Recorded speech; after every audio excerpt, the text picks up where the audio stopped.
SIT तश्कील दी है।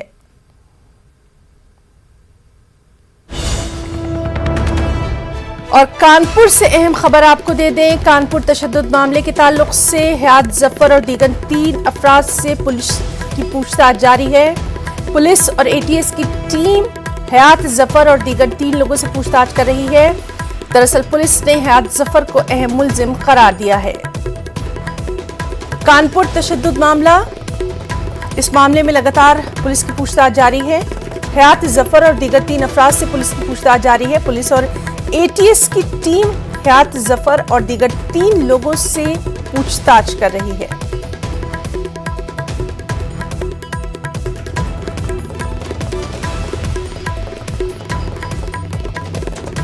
तो कानपुर तशद्दुद मामला, जिसमें हयात जफर और दीगर 3 लोगों से पुलिस पूछताछ कर रही है।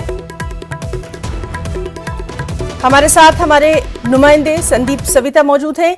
संदीप, लगातार हम देख रहे हैं कि पुलिस की कार्रवाई जो है वो जारी है कानपुर तशद्दुद को लेकर। अभी क्या कुछ वहां पर तफसीलात हैं?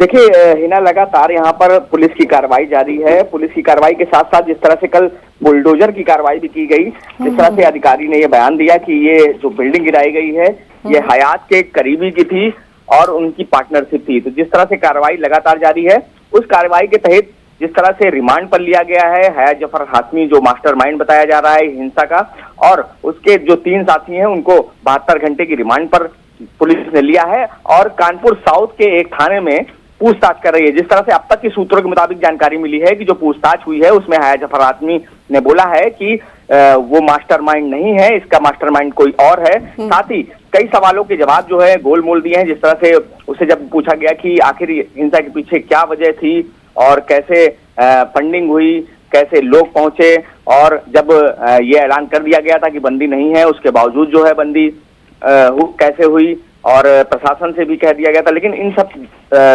सवालों का जवाब जो है गोल मोल दिया। उसके जो 3 साथी हैं उनसे भी पूछताछ हुई। उसके साथियों ने भी अभी तक कोई बड़ा राज नहीं खोला है। जिस तरह से पूछताछ 72 घंटे की रिमांड है, तो अभी लगातार पूछताछ चलेगी। संदीप, क्या इस सिलसिले में आगे भी गिरफ्तारियों का सिलसिला ऐसे ही जारी रहने वाला है? इसके ताल्लुक से कोई इत्तला?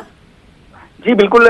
जिस तरह से कल देर शाम जो है निजाम कुरैशी जिसको गिरफ्तार किया गया है, वो भी मुख्य आरोपी है। 3 जून से 2 दिन पहले यानी कि 1 तारीख को एक हॉल में उसने एक मीटिंग की थी जिसमें हयात जफर हाशमी भी था, कई धर्मगुरु भी थे। उस मीटिंग में उसको भी गिरफ्तार कल कर लिया गया है और आगे के लिए भी पुलिस यही कह रही है कि गिरफ्तारी अभी जारी रहेगी, और लेकिन अब पुख्ता सबूत के साथ गिरफ्तारी होंगी। जी संदीप, बहुत बहुत शुक्रिया आपका इस बेहद अहम जानकारी के लिए।